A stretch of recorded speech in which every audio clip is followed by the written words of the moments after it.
Good evening, everybody.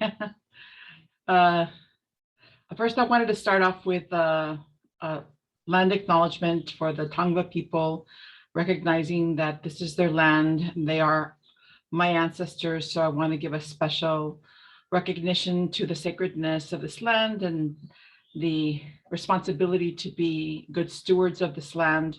And this acknowledgement is but a stepping stone to begin to understand how the Tongva people and the other Native people are manifested in the work that we do in current culture, and our intent to fully integrate their voices, their perspective, and their philosophy into all of the work that we do. So thank you, ancestors. Thank you to the Tongva and all of the other people from the LA Basin and the islands surrounding us. Good evening, everyone, and thank you for joining the Climate Equity LA series on community-driven climate resilience. I'm proud to say that I am the founding director of the first and only Climate Emergency Mobilization Commission office. We hope to create a model for other cities to follow. We have some amazing presenters this evening, and we'll have dialogue, shared engagement, all planned for you because we want to hear from you. I want to thank everyone for their contributions and hard work to move the agenda of the equitable climate policy forward, for being here this evening and for designing the curriculum, for being facilitators, for being note takers and movement builders first and foremost. I also want to thank the Liberty Hill Foundation, our lead partner, for helping us create this three-part series. I want to thank our anchor organizations, CBE, SCOPE, Bacoima Beautiful, and the Leap LA Coalition, and all of our allies like NCSA, the neighborhood councils, the Cool Box Initiative, the Mayor's Office of Sustainability, the Mayor's Office of Public Engagement, and UCLA, and so many others who are with us tonight, either participating, facilitating, or note-taking, and helping us co-design the series. I also want to thank our amazing curriculum design committee. We must collaborate and engage at all levels and across borders, because climate and pollution don't recognize borders or jurisdictions created by man. Thus, governments must be as seamless as possible in the execution of our policies and address worker justice and economic rights and benefits so that we all can contribute and be part of the solution to save our planet. Next. And now the city of LA must embark upon this journey to create innovative governance structure to ensure community voices lead. So this slide here states our vision, which is that we seek to collaborate, we seek to co-create collaborative, innovative, intersectional, and equitable community-led climate solutions to support community climate resilience and significantly reduce climate-related health burdens, with a laser focus on frontline communities so that we can equitably increase climate infrastructure investments. And this is the only pathway that we can see to solve the climate crisis. So our next slide, please.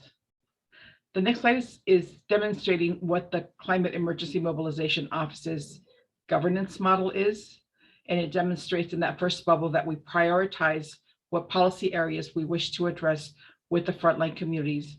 Then we co-design these workshops that you're participating in today. And through these workshops, we share information, share expertise and wisdom and knowledge from communities throughout the Climate Equity LA series. And then we gather that data, analyze it, and that input creates a report of recommendations and findings, which is then reviewed by our research team and community, which is formed of our Climate Equity Policy Committee.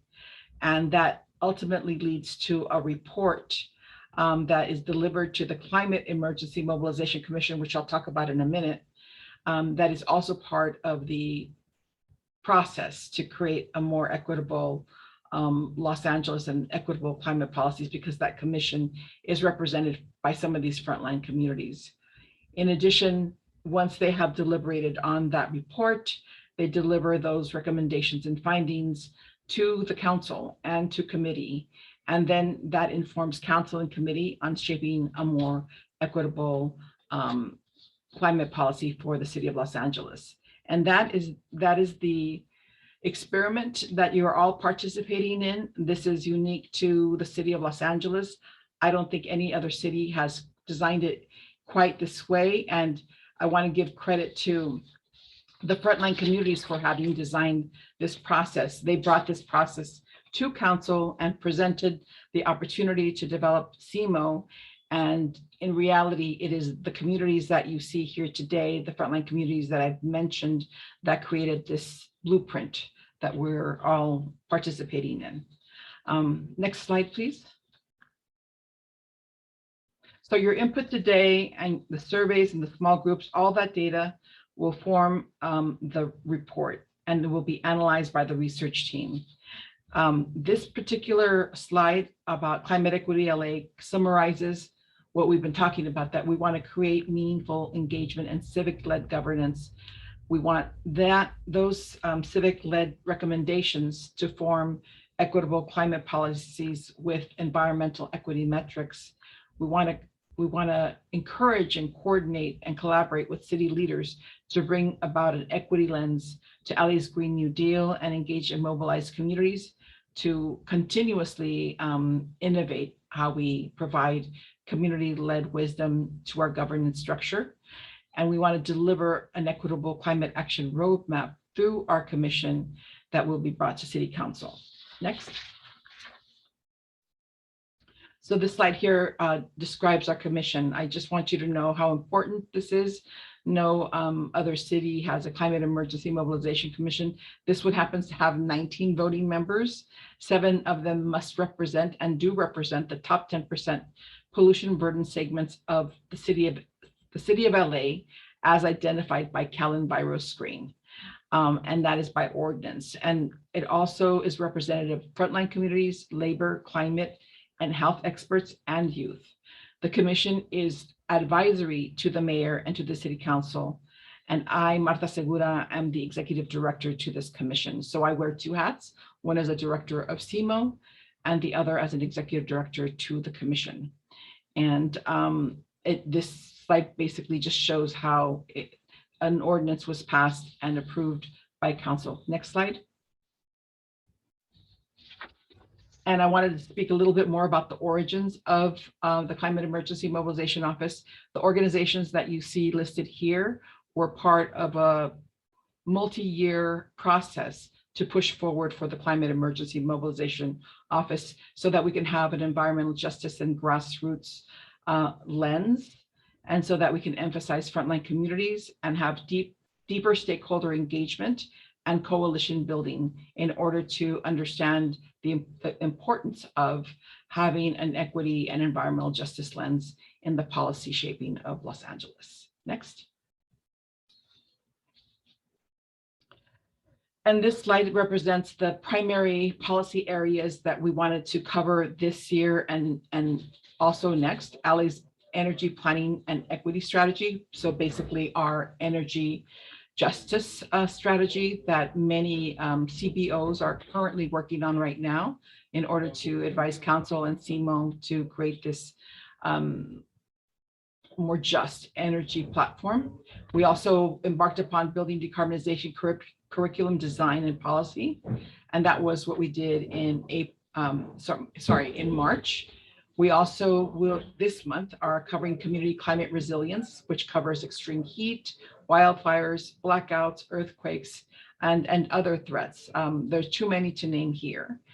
Just transition and workforce development is integral into all of our themes. So it's something that we have attempted to connect to each and every policy issue because we need equitable workforce development. And then we also wanted to cover how important it was to have considered cumulative air emissions and plastics for our series. Next. So why must we center the city's climate policies with equity, justice, and health at the forefront?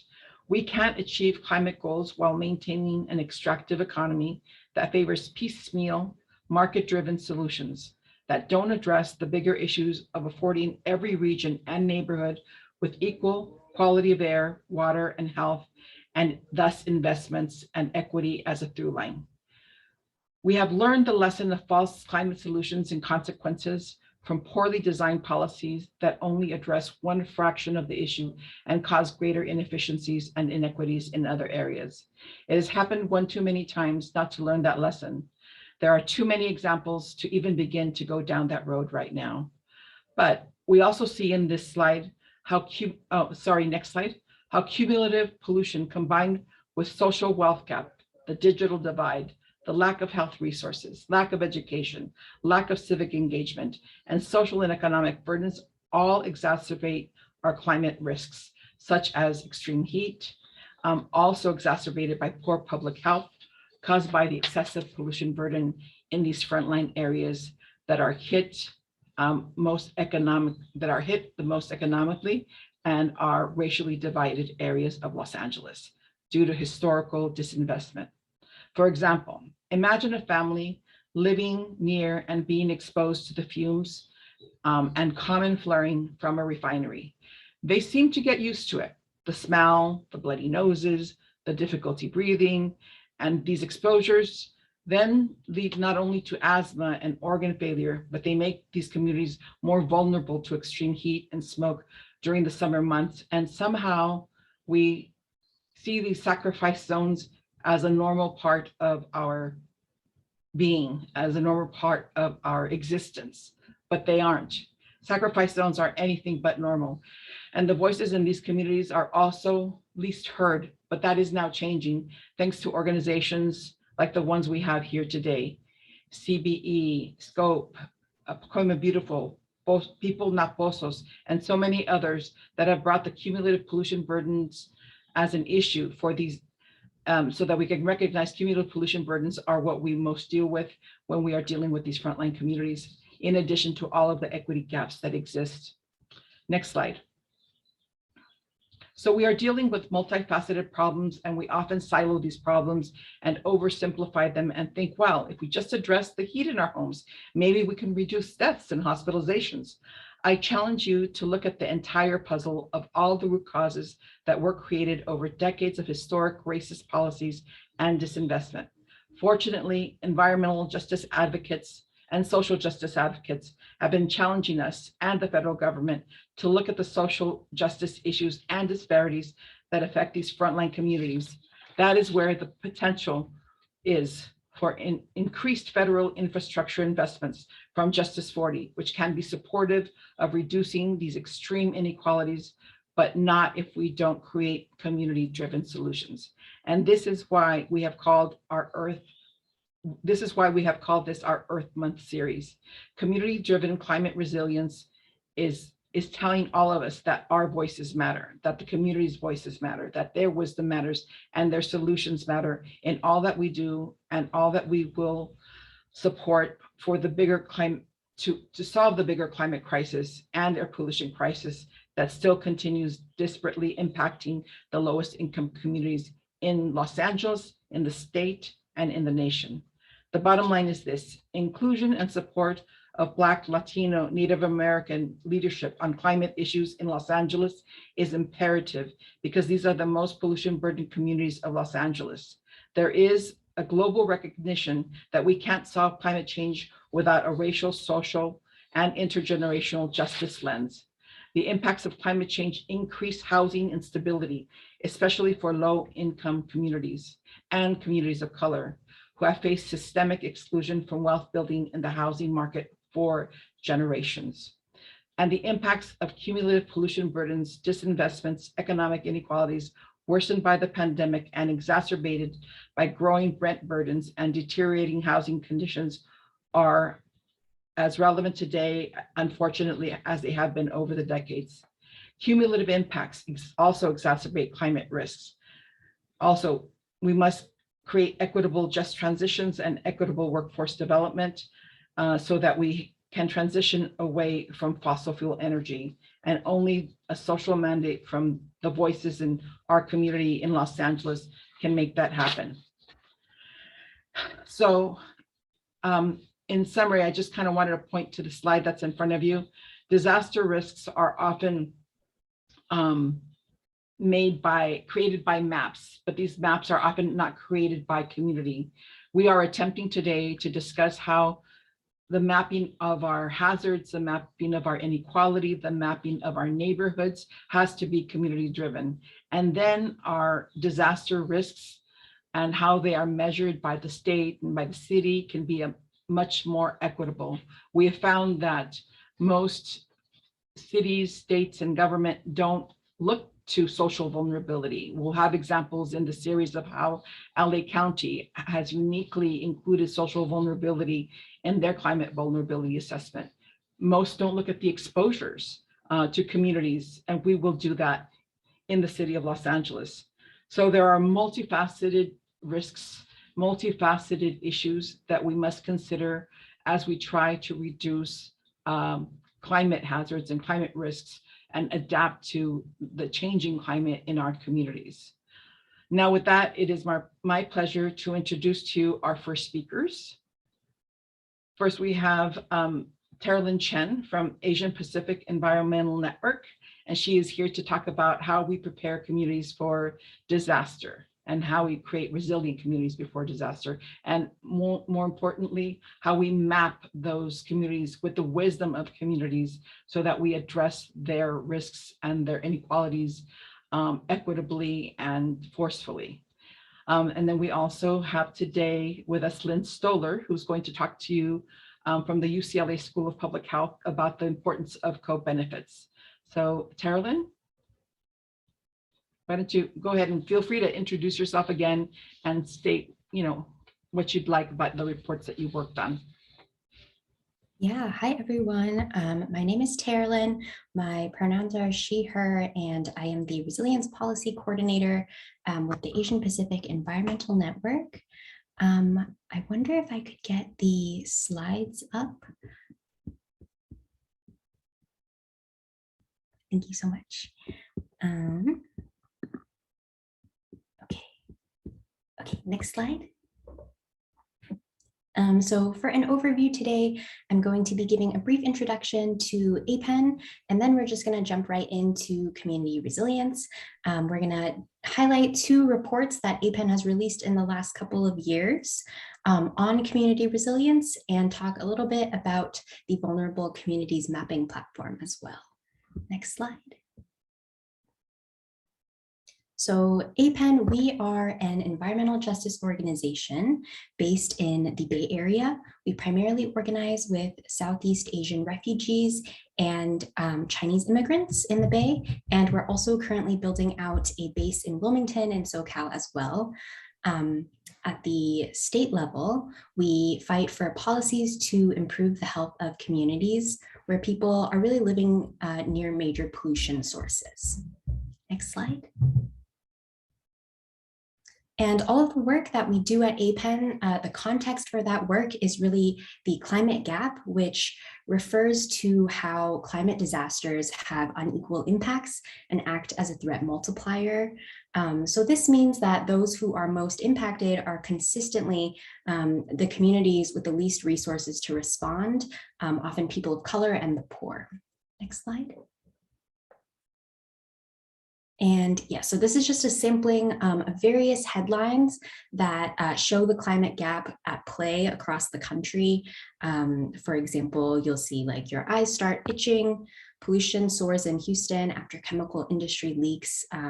It was way too easy to grab a bunch of these. Next slide. And then before we dive in, I do want to talk a little bit about what we mean when we say community resilience, and that is the ability of communities to withstand, recover, and learn from climate impacts to strengthen future response. And really integral and really important to that is this concept of social infrastructure, which we've heard a little bit about already, but that refers to the services required to promote the overall well-being of a community, as well as physical infrastructure that supports those services. Next slide. And for us at APEN, community resilience is climate resilience. I know a lot of times people talk about climate resilience with a focus on strengthening infrastructure or protecting the natural environment, which is of course very important. But we always stress, for us, resilience means that we're centering communities and neighborhoods, and that we are actually preparing people to cope with and respond to climate disasters. And then so now we're going to go into discussing two reports that kind of outline our vision and strategy for building community resilience. Next slide. Okay, so the first report we're going to talk about is called Resilience Before Disaster. This is a report from September 2020. My colleagues at APEN worked on this in collaboration with the Blue-Green Alliance as well as SEIU. And this report is really built on the premise that resilience isn't just responding once a disaster hits. It's really about the systems and supports that you build beforehand to strengthen the social fabric of a community so that, you know, when something does happen, people are already equipped. Next slide. And the report is also based off of a couple of resilience principles. So they're listed here, one of building community and public institutions, really targeting solutions to the communities with the least resources, making sure that we are creating economic development through high road jobs, and finally promoting community-led planning and governance throughout all of this, which is really crucial. And on these principles, we propose a framework for community resilience that uses two models, one that's a little bit more centralized, resilience centers, and one that is a bit of a more distributed approach. Next slide.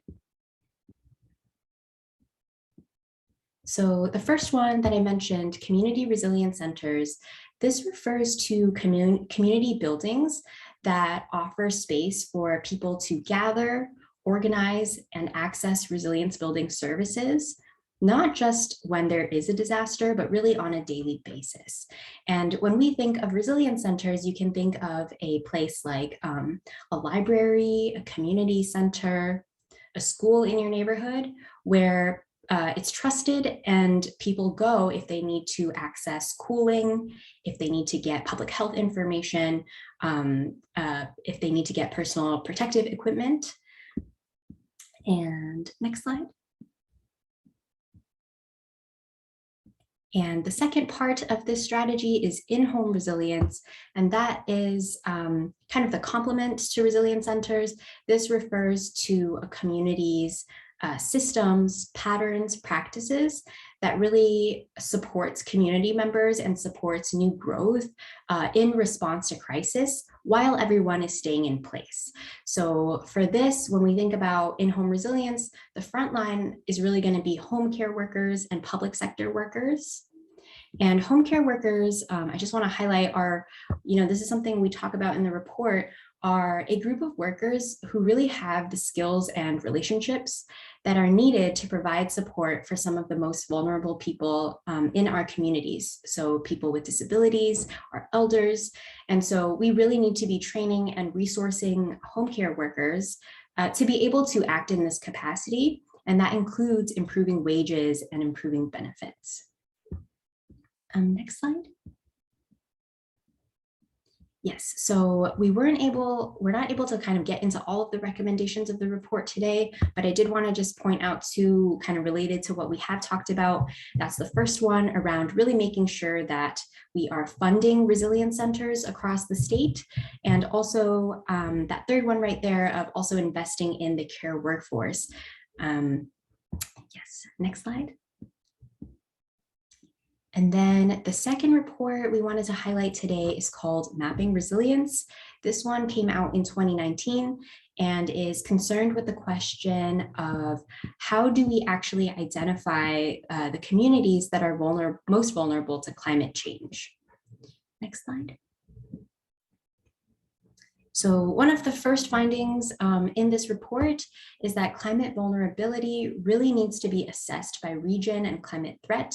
And that's really just because, depending on where you are in the state, depending on the climate, the setting, you're going to be getting different climate impacts, whether that's wildfire, whether that's flooding.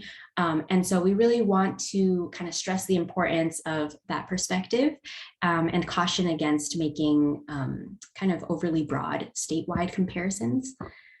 Next slide.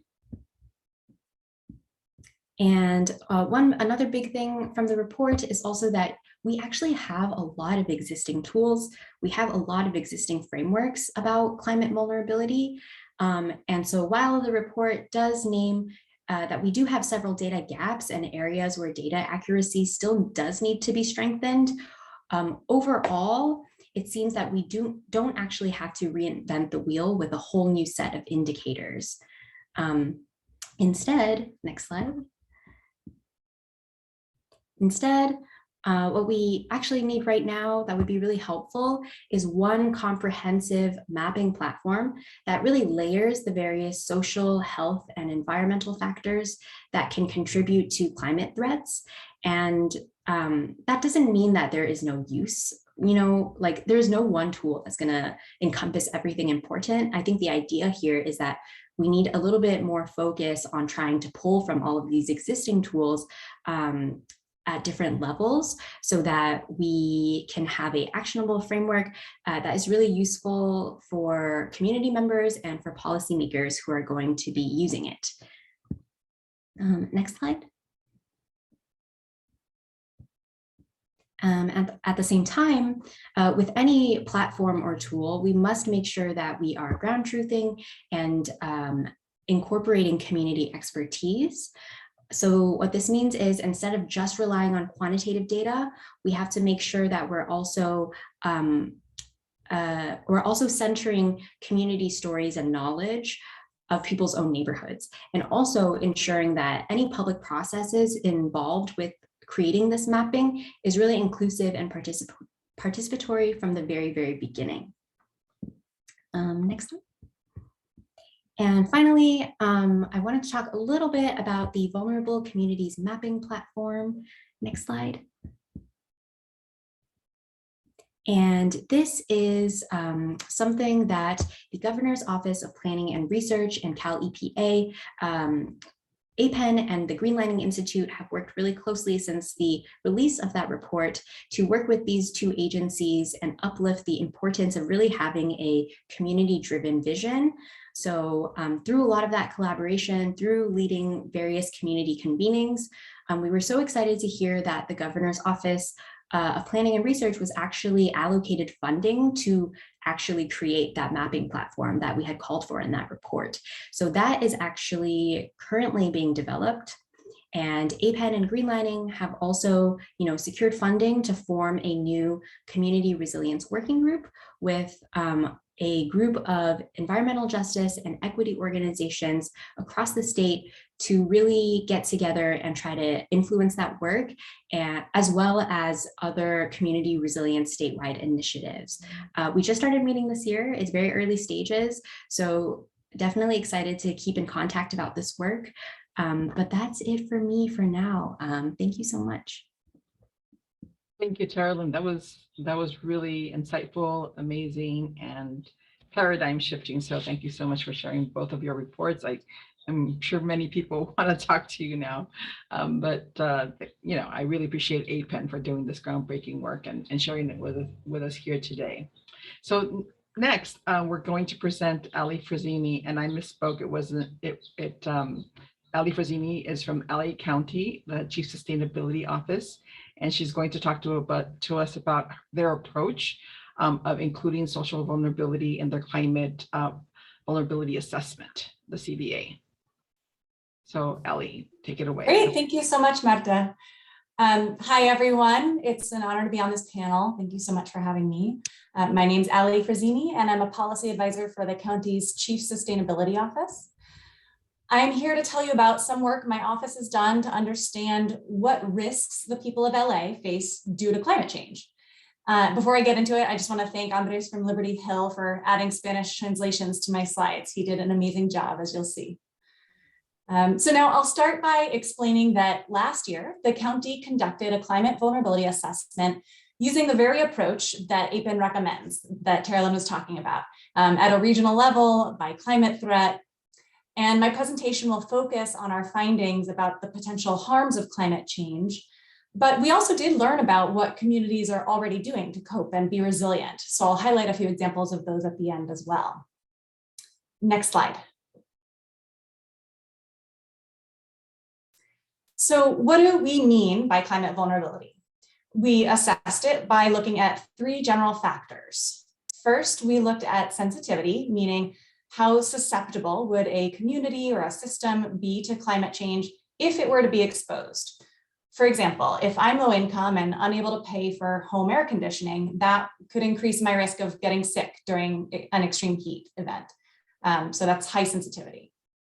Then we looked at adaptive capacity, meaning are there local conditions or resources that can help me cope with climate threats and counterbalance my sensitivity?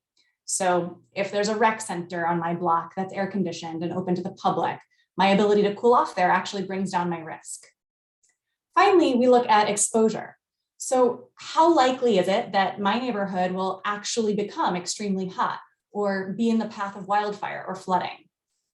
There's a lot of variation in exposure across the county because of natural features like topography and wind direction.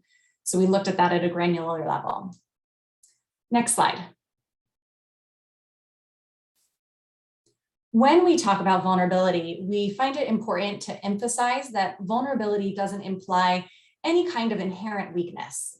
It speaks to the fact that existing systems serve people and communities unequally, and those who aren't served well are at greater risk of harm due to climate change. Next slide. Now, we analyzed a lot of data for our assessment, but we know that approach alone isn't sufficient, as Teralyn was saying. We lack some of the data we need, and no quantitative data can capture lived experiences or the nuance of intersecting issues. So we used a variety of methods to learn from community members as well, captured on this slide. Next slide. To understand the first part of our vulnerability equation, that sensitivity component, our primary method was analysis of existing data on community characteristics. We combined 29 different data sets to understand how people with high sensitivity are distributed across the county. This is, in a sense, a measure of segregation. So darker blue areas on this map represent greater sensitivity or higher proportions of people who are susceptible to negative impacts. The first thing you might notice is that we have some large rural areas in North County that are highly sensitive. LA City, of course, is more in the bottom half of the map with highly sensitive tracts scattered throughout, but many of them concentrated in the San Fernando Valley and central and southeast LA. Next slide. So here we're going to zoom in on the part of the map that covers LA City. We can see there are lots of blue swaths in the valley and in South LA. And just as an example of what determines sensitivity there, one of the factors that makes the valley sensitive is its high proportion of people with pre-existing health conditions that put them at risk. So next, we'll overlay the sensitivity information with a key indicator of adaptive capacity. That's percent of impermeable surfaces like pavement in the community. Click next on the slide. So you can see that neighborhoods with less pavement and more greenery have more capacity to absorb stormwater and reduce heat, and therefore decrease the risk associated with flooding and heat waves. And you can see that high proportions of impermeable surfaces in central, south, and even West LA contribute to vulnerability in those areas. Finally, let's add information about specific physical features that burden frontline communities: oil and gas wells, refineries, and petroleum terminals. Click next. We can see there are many more of these in central and South LA, which further exacerbates risk there. So then on the right side of the slide, I'll start overlaying this information with exposure data to understand vulnerability to specific climate hazards. Darker orange will represent a greater risk of exposure. Click next. First, wildfire. Although this is a real risk in some parts of the county, there aren't any communities in LA City that are at high risk of being in the direct path of wildfire. Click next. Here we see a representation of the risk of flooding due to heavy rain. The risk is pretty extensive in central and south LA, as you can see by sort of the yellow spread out in the middle there, and in the floodplains adjacent to Bayona Creek. Click next. Lastly, we're looking at the likelihood of extreme heat. This already affects large portions of the city, with high temperatures commonly reaching 95 degrees in the valley. And that represents a threshold beyond which the human body can't typically cope. That is sort of current conditions. Click next one more time. By late century, high temperatures will become increasingly common in central and south LA as well. So now I'll talk briefly in more detail about each of these three hazards and what we heard from community members about their experiences with each. Next slide. So first, to revisit the issue of wildfire. Although our map showed that LA City is not at a high risk of direct exposure, the smoke from wildfire, of course, often spreads across the region. And we've heard from frontline communities that the problem is almost palpable. They can feel smoke compounding existing air quality issues, whether those are caused by gas flares or truck emissions, and making it harder to breathe. This speaks to the importance of not only minimizing exposure to smoke and reducing pollution, but also ensuring that the buildings where people spend most of their time, their homes, workplaces, and schools, have really good, well-maintained air filtration. Next slide. So now I want to circle back to flooding. A person's housing situation deeply affects their sensitivity to any climate threat. And with flooding, for example, a home without proper ventilation is more likely to grow mold due to moisture in the air, and mold is harmful to health. Mobile homes can actually be swept off their foundations. And when we looked at which sensitive populations live in floodplains in LA, we found that nearly a third of all mobile homes in the county are at risk. Then when we spoke with homeless services groups, we heard that floods sometimes cut encampments off from the larger community, causing people to lose access to the resources they need for daily living. So you see a picture of that in the middle, where there was a flood in El Monte, and people couldn't access resources for days, I believe. Next slide. Finally, let's talk more about heat. In addition to causing heat stroke, it can trigger conditions such as asthma and heart attacks. So again, people with pre-existing health issues are particularly susceptible to impacts from extreme heat. When we spoke with people who work outdoors or in places like warehouses where heat can build up indoors, we heard that employers often perceive heat as an inconvenience rather than a true threat. A lot of the county's future climate resilience work will focus on heat interventions, both elevating existing community efforts and co-creating new solutions. There's some more information on the slide. I won't go through it all, but you will have access to these later. Next slide.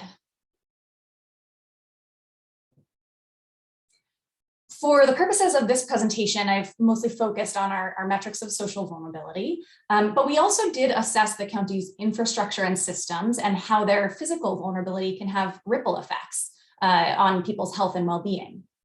Three of the key findings about our infrastructure were one, that disruptions to energy infrastructure, like when the power goes out, disproportionately burden vulnerable communities, such as people who need electrically powered medical devices, or people who don't have enough income to replace refrigerated goods that gets spoiled. Second, we found that trees and parks and open space are all really important to a community's adaptive capacity. They play multiple roles. They absorb water, keep air cool and clean. They can also serve as places for community connection and sort of resource sharing. But they themselves are also vulnerable to heat, wildfire, and drought. Their vegetation can die off and they can be damaged in other ways. Finally, keeping workers safe is essential to everyone's safety. This, feels like common sense, but we really need to elevate the fact that it's important to protect workers, especially during climate disasters. Next slide. So I'll start closing by saying that despite all of our scary findings, my office heard about many inspiring examples of community members and organizations that are already taking steps to protect their communities. So that includes groups that are providing or helping to plan spaces where people can be healthy and safe during emergencies, groups that are advocating for basic rights that become ever more important during times of disaster, such as functional infrastructure, accessible bathrooms, and worker protections. And finally, there are people who check in on one another and distribute resources and information to keep each other safe. So I really look forward to hearing about more of these examples throughout the rest of tonight's event. Last slide. Here's a link where you can find information about how to access our report and our maps. So thank you for your attention, and I'll be happy to answer questions here or by email. Thank you, Ellie. That was really wonderful. And I just want to remind everybody that we're going to send everybody a copy of the recording, the program, and the slides. So you didn't have to write down that link. You will get it in a few days. And Ellie, again, thank you so much for sharing with us how important it is to identify social vulnerabilities and what that means for Los Angeles. And I just want to say now, and I know we're going to have a Q&A later, that Los Angeles, the city of Los Angeles, would very much like to continue speaking with you and your team as we develop our climate vulnerability assessment for the city of LA, because we want to ensure that we lift those same issues, the same voices, and more so focused on the city of Los Angeles and its different neighborhoods to get a little bit more granular. I'm actually also just waiting at the moment for our translation to be set up. Are we good, Andres? Perfect. Okay, sorry. Then Giselle, if we can kind of shut down the interpretation. Vamos a cerrar la interpretación un segundito solo porque tenemos un problema medio técnico con la interpretación. C Solutions. And the C Solutions is at the UCLA School of Public Health, and Lynn Stoller will be our speaker. The next speaker after Lynn will be Laura Gracia, and she is with Communities for a Better Environment. And once Lynn is done, I will reintroduce Laura. So Lynn, please take it away, and feel free to reintroduce yourself and add items that I might have left out. Hi, everybody. Can you hear me okay? Yes, perfectly. Wonderful. Hi, everyone. My name is Lynn Stoller. As Marta mentioned, I am the Associate Director for Strategic Initiatives at the UCLA Center for Healthy Climate Solutions, and we are at the Fielding School of Public Health. Can I get my title slide up, please? Wonderful. So just to give a quick background on C Solutions, we were started as a response to, well, Dr. Fielding, our founder, spent much of his career in public health, and he realized that climate change is the biggest threat to health and to equity that's on the horizon now. We have so many compounding effects, but as Teralyn mentioned, climate change is the threat multiplier. And so for us, we really focus on looking to identify and scale and implement climate solutions that are health and equity driven. And so rather than viewing climate change as a problem for the polar bears, we're thinking about it as an opportunity to promote health for people. Next slide, please.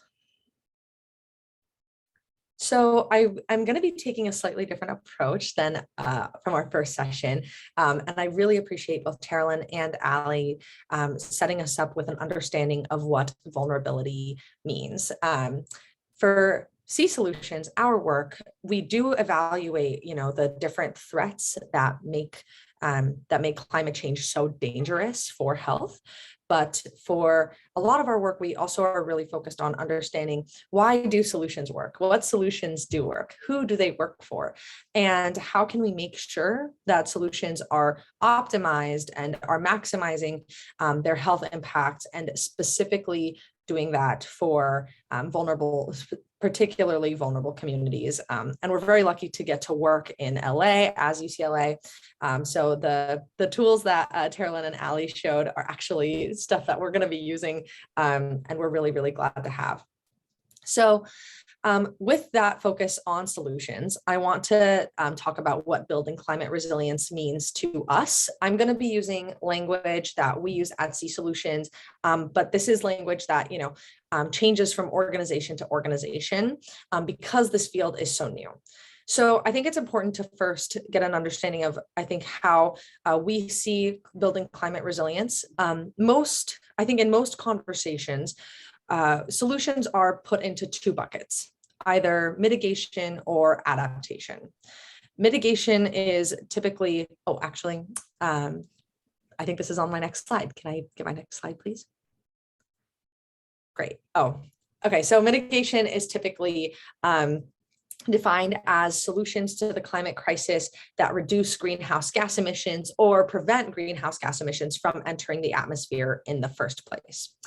And then adaptation is often viewed as being able to respond to the realities of climate change and the effects of climate change that are already happening or will continue to happen. And so it's minimizing those impacts. At C Solutions, we really want to focus not necessarily on just one bucket of mitigation or just one bucket of adaptation, but reframing how we prioritize and how we distribute resources to solutions with the idea of co-benefits. So here I have a definition of co-benefits that we use at C Solutions, but it's important to note that if you Google this term, pretty much every definition that you find will be different. And I think, again, that's reflective of the fact that this space is so new. So for us, we see co-benefits as positive secondary effects of climate response strategies that go beyond greenhouse gas mitigation. Now, beyond, once we dig into the details for co-benefits, you'll see that there are narrower definitions and then there are broader definitions. At C Solutions, we use the broader definition, but the narrower definition just really talks about, rather than just mitigation benefits, those secondary effects are really just extended to adaptation or resilience benefits. For us, we want to see co-benefits as something a little bit broader. And in addition to being broader, really honing in on the specific ways that benefits impact people's lived experiences and everyday lives. And so for us, that means how does it impact people's health, obviously, and then education, their social networks, their communities, and more. And I think it's really important to note that co-benefits, the framing does not necessarily have to mean that just because they're secondary effects that they are less important. Oftentimes co-benefits are just as important or can be more important than the primary goal of mitigation and reducing greenhouse gases in the atmosphere. And then, I personally think that because, again, it's like the impacts in the atmosphere are one thing, but it's really the community and the personal impacts that we're really concerned about at C Solutions. And I think that if we reframe solutions with an eye towards co-benefits and really prioritizing what types of co-benefits communities want to see with solutions, then we have unique opportunities to promote equity and community-driven work. Next slide, please. So here you see that really we have mitigation, adaptation, and co-benefits is what lies in the center. That is the work that has benefits for both, and then really beyond that too. So I really should have actually put it in all of the white space around and outside of these two circles. But this is what I want to focus on today. Next slide. Great. So I want to just use an example, or maybe we can talk about a couple of examples depending on time, of what co-benefits can mean for real solutions, because it took me a little bit of time to understand what this really looks like on the ground. My favorite example personally is tree planting. This is what made it click for me. You know, the obvious thing with tree planting is that trees capture and store carbon from the atmosphere because that's how they biologically function. And so that has a mitigation benefit. And we see a lot of interventions and a lot of projects that are around planting trees to respond to the climate crisis.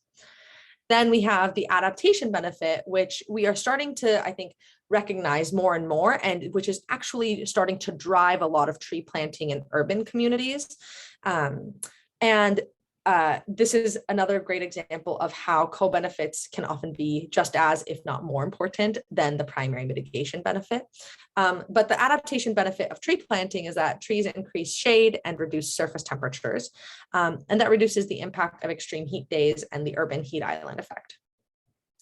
Then we have some other broader definition co-benefits that I just included as examples. So we have energy. Obviously, if you plant trees that lower surface temperature or that are able to cool an environment, like the ambient environment or the built environment, then buildings may not get as hot during the day or during extreme heat events, and that reduces the need for energy usage and for air conditioning. And that allows for, that has additional mitigation benefits because we're not using that energy to power that. And then we have health benefits, which are what we study at Sea Solutions. So, you know, we have lower temperatures obviously reduce the likelihood of dehydration, or lowering extreme temperatures reduces the likelihood of dehydration, heat stress, and heat stroke, and some of these negative impacts that Ali just described. Then we also see that if we have lower incidence of high temperatures, folks are more likely to participate in outdoor activity and exercise and to use active transport to move around rather than using their cars. And then obviously access to trees improves mental health. We know that just seeing and being around trees makes people feel happier and healthier. And then, you know, oh gosh, I can't remember if it was Teralyn or Ali, but somebody mentioned some social benefits. And so being able to track folks' social behavior is another outcome that we're really interested in at Sea Solutions, and how reducing exposure to extreme heat through interventions like trees can improve positive social behavior. Next slide. So there's a bunch of other types of co-benefits here. I have just listed a couple. One of the ones that I find most interesting, especially with the equity implications, is around education. UCLA did have several publications last year demonstrating the negative impacts of extreme heat on K through 12 educational outcomes over several years. And so for us, being able to maximize those types of co-benefits can also reduce some of those social determinants of vulnerability and social determinants of health and social determinants of climate vulnerability, as we like to say at Sea Solutions, that we see. And just for time, next slide. Great. So I just want to emphasize the point that, climate change is a health problem. It is an equity problem, and we need to be framing climate solutions through a health and equity lens first. And so for us, I am really excited to hear from all of you about what co-benefits would you like to prioritize? What co-benefits would you like to see being the front line of the solutions that are implemented in your communities and are being led by your communities, so that we know how we can, best evaluate and support and help to co-create those solutions with you all. And I will put my email in the chat so everyone can contact me. Thank you. Thank you so much, Lynn. That's perfect. And a perfect segue to our next presenter, Laura Gracia from Communities for a Better Environment, who is actually going to share with us CBE's research and from focus groups and listening sessions that they did to understand the distinct and overlapping vulnerabilities in their communities through the voices of their communities. Laura, take it away. Hey everyone, my name is Laura Gracia. I use she and they pronouns. I'm the Climate Adaptation and Resilience Enhancement Coordinator. That's way too long, so we just call the program CARE. And I'm with Communities for a Better Environment. CBE is an environmental justice organization. We've been working to build people power in low-income communities of color for over 40 years now. And we organize in Wilmington, the Southeast LA communities, and also in NorCal, in Richmond and East Oakland. So yeah, today I was going to share a little bit about what the CARE program has been up to and some of the things that we've been, learning and practicing. So you can go to the next slide. Yeah, so as you've heard already from several of the folks here, there are so many climate risks that are the city of Los Angeles is facing. And as an environmental justice organization, our big priority is making sure that we're understanding and constantly voicing out, why are we here? How did this happen? And so making sure that we're identifying the root causes so that we can really build strong solutions that are transformative for low-income communities, communities of color, those living with disabilities, and also those experiencing houselessness. And so there's a chant that our Youth for Environmental Justice group uses, and it goes, climate change starts in our hoods and climate change ends in our hoods. And this is to really understand that climate change really does start in frontline communities of color. There are refineries there, there is oil drilling there. In Wilmington specifically, there's the Port of Los Angeles. There's diesel traffic.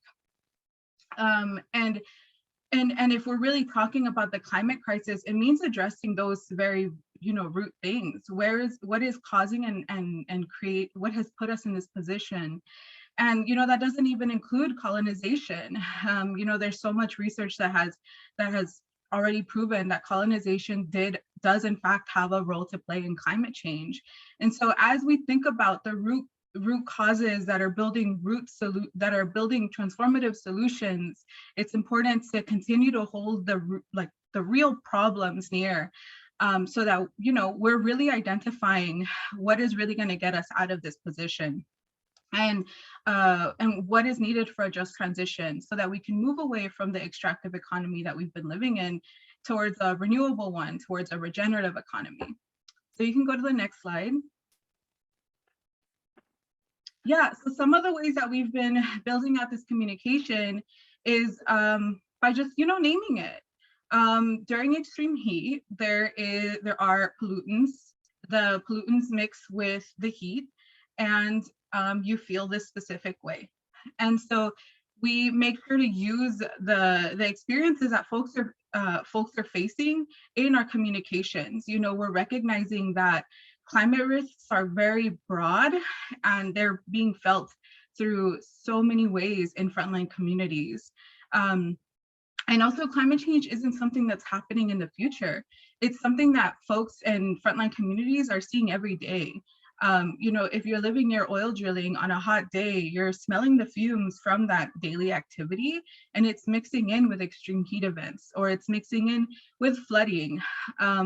Yes, so really recognizing that the daily impacts that folks are facing are a part of climate impacts, and making sure that we're making that connection. Next slide.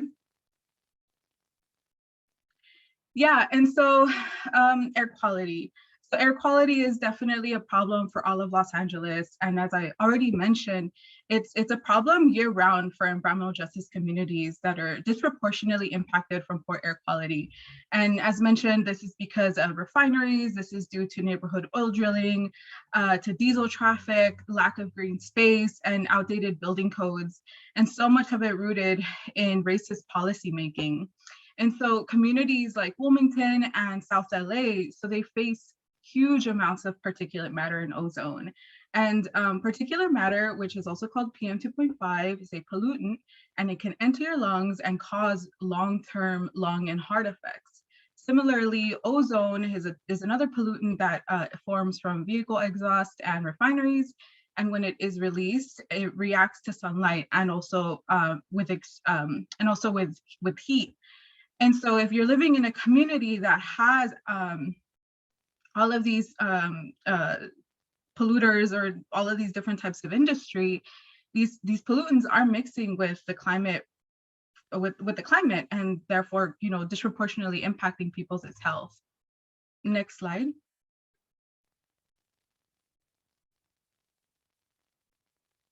Thanks. Yeah, and so it's hot. I think we can all feel it in Los Angeles. Heat waves are becoming longer, they're becoming more frequent. I was just on a call earlier with a few youth members, and they let me know that it's 95 degrees, it was 95 degrees in Wilmington today. This is a coastal community. So coastal communities have a harder time acclimating to weather, especially high heat, because there's usually a nice like little cool breeze, coastal breeze. And so thinking about what this, you know, the acclimation needed, it's especially difficult for children, for the elderly, for those living with disabilities, and those experiencing houselessness. And then I also wanted to highlight the two pictures at the bottom of the slide. So these two pictures were taken last year. They're in Huntington Park, actually. That's from the roof of our office. And so this was on a day that was like, you know, it was hot, but it wasn't like 100 degrees. There were no wildfires at that time. And you could see that it just, folks were already feeling like really icky. Like, you know, the reason why we took the picture is because someone was saying that they weren't feeling well. And so this is in a day when communities are just, you know, living, like there's nothing specific that's happening other than the existing industry that folks are dealing with on the daily. So really wanting to recognize the disproportionate and cumulative impacts that folks are facing in environmental justice communities. You can go to the next slide. Yeah, and then infrastructure. So Ali did a really great job at like showing us that cool map that shows us the different ways that infrastructure is being impacted, but also plays a role into climate risks. Infrastructure is anything from like transportation. We've been talking about it also as green spaces, and also the potential resilience hubs. So you can go to the next slide. So when we think about these three things, and these were things that our community members were, you know, consistently talking to us about, you know, the lack of infrastructure, the lack of cooling centers, the lack of access to AC because of like, you know, landlords that just don't care, because the tenants being worried of being, you know, of the rents going up or being displaced, because, you know, asthma is a very real thing in communities of color. And so when we think about air quality, we think about extreme heat and the infrastructure, we began trying to figure out how are we going to support our community members throughout this. And so we started actually with a cooling center pilot in 2017. We partnered with the Tucci Clinic, and that was a huge lesson learned. The second location that we also prioritized through community visioning and like places that folks trusted was the senior center. So both of those locations, because of that community involvement and that community outreach, we were able to share that location with partners. Those locations have received funding to get solar and storage installed so that they can be a place where people can gather during power outages or any other type of resilience event, or where resiliency is needed.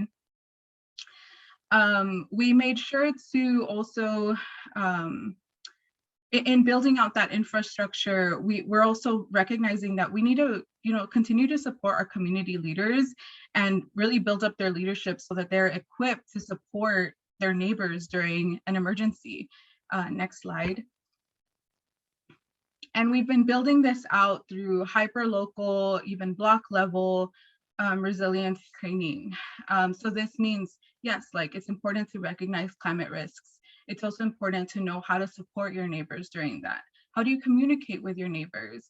How are you preparing yourself to build an emergency backpack? Or what are some like really easy and cheap DIY ways to adapt during an extreme heat event or during a flaring event? Next slide. Yeah, so then from building out that community, hyper community, local resilience, we're also recognizing that we need to have locations where we can gather.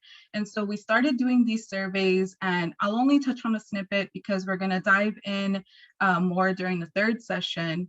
But we did a survey in Wilmington to identify what is a good location that folks feel comfortable at, and also what are the characteristics that this location needs to have, and what are some of the resources that it requires. Next slide. Yeah, and so from that, you can see here, I'll share 3 of the questions on the survey. So one of the questions was, what types of natural disasters or climate impacts are you most concerned about? And so folks said earthquakes, and this is very real in Wilmington. There is a fault line in Wilmington. And if you think about all of the oil industry and the infrastructure, you know, liquefaction is a very real thing that happens near oil. And thinking about just like all of the stored chemicals and just all of it, it's a big concern. Air pollution, refinery flaring, and then wildfires. So you can tell that folks are definitely understanding what are some of the impacts and how do these things mix up. Just the way that we're calling it are very different. And so it's important to still honor that, honor what folks are facing and are concerned about on the daily. Next slide. And then just to highlight that the services needed for resilience hubs are very broad. Folks definitely need to have access to solar. Folks need to have access to a battery and storage, so that during any power outage event, folks are able to refrigerate their medication, are able to charge their phones, are able to, you know, whatever they need.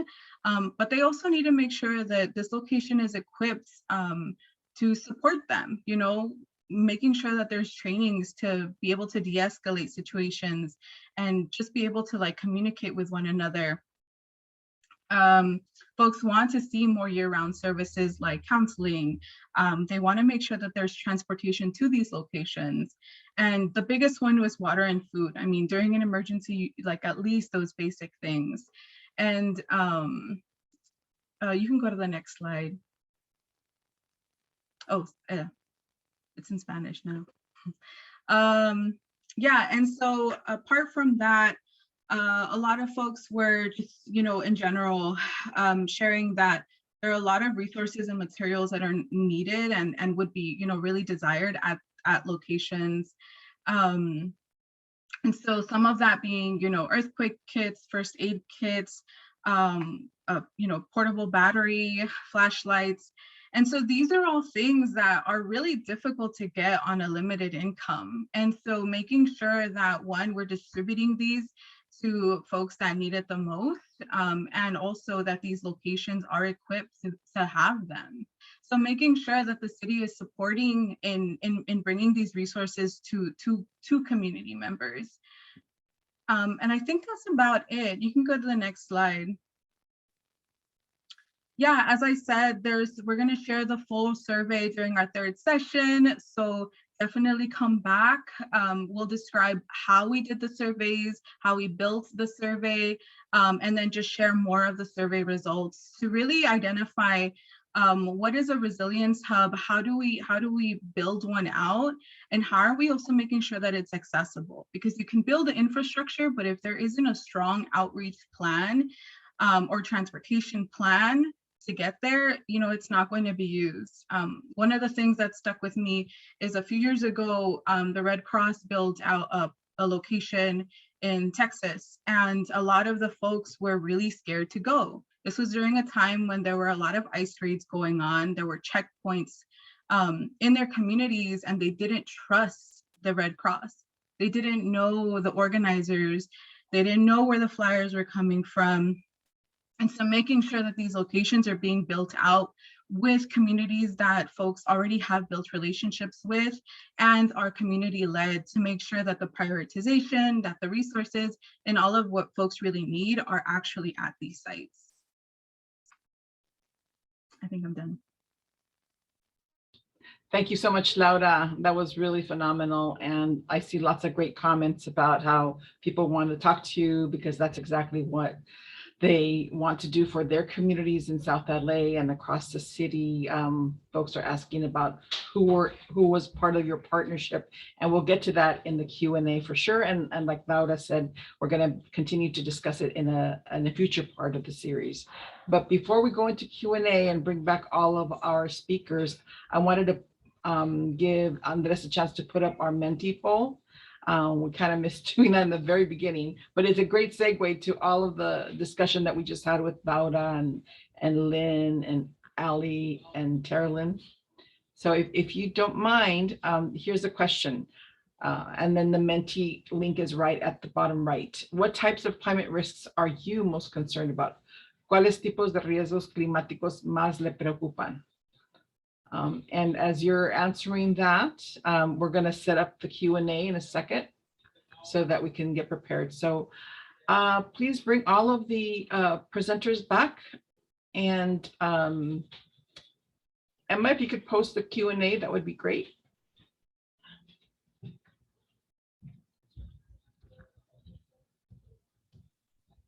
Thank you, everyone. Feel free to keep on adding answers to the Menti. This will just be really helpful for us to kind of identify where you all see the needs and, and just what are kind of your priorities around climate risks. Thank you very much. And with that, I'll transition to Marta for the questions. Thank you. And this Menti will stay open, so feel free to add anything, etc. Thank you. Great. All right. Well, I'm going to try to go through some of these questions. I think the first question really is for Laura. And Laura, the question is, how do folks replicate what you've done in Wilmington in other neighborhoods across Los Angeles? How do you suggest that they start? Yeah, I mean, I'm gonna continue to say you gotta fund the organizations that have built relationships with community.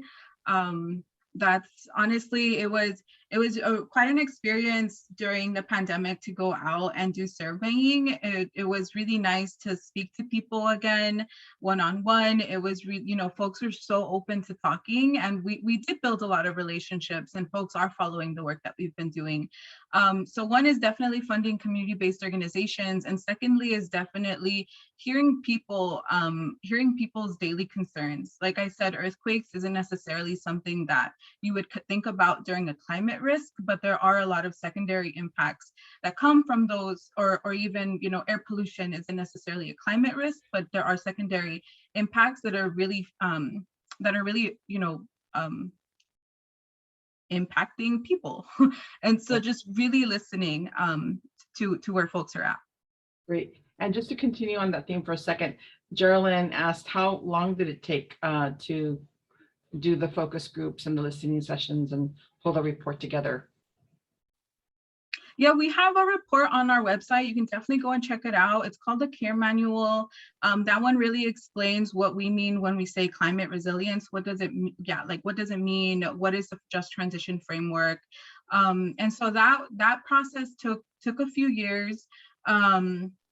And then we definitely, yeah, so that was, I don't know how many years. I wasn't involved in that. I'm sorry. I just finished up the report. But the survey, that took half a year. We met with our resilience squad members. And again, we'll get more information during our third session. But, we hired community members. We built out a survey together. We created an outreach plan. We went and we did that. We also distributed resilience kits whenever we talk to someone, to make sure that we're also distributing, masks, emergency, just like all of these things that might be difficult to get a hold of. Wonderful. Thank you, Laura. I have a question here for Lynn. Lynn, can you share more about the potential social behaviors that you noticed from implementing resilience strategies, for example, increased tree planting, so that you can give us some examples of what that means? Yeah, absolutely. For the social behaviors specifically, This is one that the research is still really developing on. So please take it with the caveat that we're still trying to figure out how exactly we understand and measure and evaluate all of this. But one of the things that we see with increased extreme heat is an increase in violent behavior. And so you see more interpersonal violence. And I don't know if this is like a situation where I need to give a trigger warning, but you see increases in domestic violence, you see increases in suicidal behavior or suicidal ideation. And so one of the things that we're looking to evaluate right now is, can you see reductions in violent behavior, either interpersonal violence or personal violence, when we implement some of these adaptive measures, such as cooling centers, resilience hubs, tree planting, access to green space. And so one of the ways that we've evaluated that so far, and again, this is, early days, but one of the ways that we've evaluated this so far is looking at the geographic distribution of like tweets and seeing how many of those are coded as violent or are coded as stressed or coded as basically like anti-social behavior versus social behavior. And then we can use that to like basically track, depending on temperatures in those locations, how folks are behaving in response to temperature. So that's one of the ways that we're like starting to look at this, but as I said, the methods are still very new, but we're really hoping to get a better understanding of how we can measure and evaluate that so we have a better understanding of how to intervene. Great. Thank you, Lynn. That's going to be very interesting to look at, especially if it also studies things like food deserts, right? And all kinds of other, like flaring, what is people's behavior during a flaring incident? So I'm very curious about that. We have another question here, another great question. I think this one's for Teralyn. Teralyn, is there any central location to find out about local resilience hubs in the city or anywhere, and how to support them in your local community? If not, who could take that on? And so it's kind of like a two-part question. Yeah, that's a hard one. I think kind of one thing that's really great and also makes it a little bit difficult is that resilience centers look so different from neighborhood to neighborhood. I think if you're trying to find out if there is one in your community, I would try to kind of get on the pulse of kind of what the other presenters were saying earlier of like, who are the community-based organizations who are really deeply connected to the community, who may have kind of the latest information on something that may be accessible at an existing community space. Sometimes if there are already existing collaborations with kind of local government, that might be another place to find out information. But I don't know that I think in certain regions of California, there are resilience center networks where you can get a little bit more information that way, but it's not something that exists everywhere. So it might take a little bit of searching, but if you have a specific kind of location, please feel free to, and this goes for anyone, just like get in contact and happy to do what I can do to help. Right. But, yeah. Yeah, I also see that as a challenge for CMO as we develop our website and we ensure that there's more transparency of information. We'd like to take on that challenge and see if we could be a central location to share information of how to create these resilience hubs in collaboration with community, in collaboration with the other departments and jurisdictions that could really support this process. So another question is, how do we design climate solutions that are community-centered, community-driven? And this question is for anyone. So who would like to take this? All right. Ali, why don't we Sure. Yeah, I can take it. I mean, I think as everyone has been saying all evening, the most important thing is to actually, ask communities what is important to them, what they need, and work with them to create that. And we certainly hope to be doing that at the county level. We're keeping an eye on the various sort of streams of funding that might become available. And, when we start implementing climate resilience projects, community involvement will be central to them. Wonderful. Great. Well, those were some amazing questions, and we're going to put all of the relevant questions in the materials that we send you. But for now, I'd like to see what Andres would like to do. Do you want to show the results of the Menti or transition into the small groups? Yeah, I will just briefly show the results of the Menti. And then just, it seems that overwhelmingly, a lot of folks identified drought, heat, extreme heat. I think there was the synergy of earthquakes as well. We see wildfires, and this is super helpful for us to just kind of really gauge and understand where people's main concerns are. Right now, I'm just going to ask if a couple folks can maybe share just kind of key takeaways, really just for the sake of time, maybe 2-3 minutes, just like main highlights that came out of it. And then Morgan Gonzalez, would you mind just kind of sharing the takeaways in your conversation? Yeah, I'd love to. So hi, my name is Morgan Gonzalez. I facilitated for Group 1. It was a really productive discussion. So for our first question, a lot of the concerns were around budget and like how do we really get the money to community organizers and make sure that we're developing relationships with like community that really like we can get the resources where they need to be.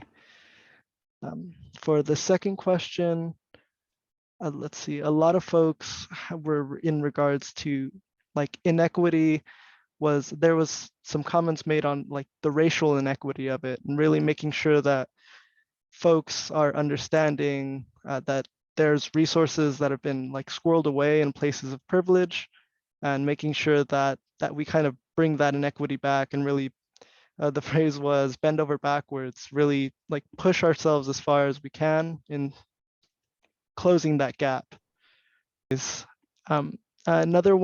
Another big thing for question 2 was education and making sure folks really knew what resources it was like in resilience packs that they would have to pack in order to really stand up to large environmental kind of crises.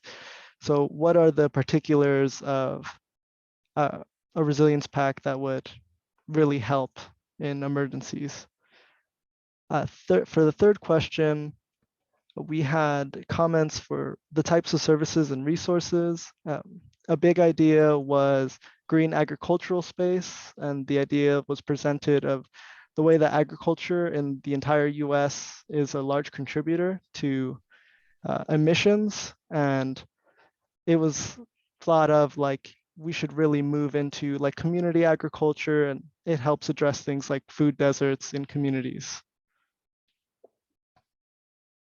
And for the third question as well, final thought was just really reaching out to existing communities and resources that are provided by orgs and building out that infrastructure further.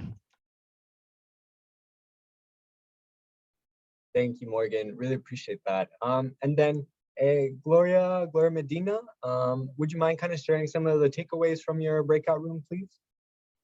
Yes, so we had a really great conversation. We were group number 5. Some of the key things that came out, we talked about our ability to respond individually, keeping our homes cool. Folks spoke about, being able to buy an air conditioner. If you live in an older home, being able to insulate that home, weatherizing that home. But folks brought up that, that it's all dependent on whether you have the financial ability to do that, right? And not everyone has those resources. So it's not only about buying an air conditioner, but there's the issue around energy equity, people not being able to afford. Also requires you to have time to take your family and be idle in a cooling center, right? So you still have life that continues, things that you have to do to continue taking care of your family. And so even though it's a response that we can provide for the community, it's still not like it's not a systemic or a structural answer.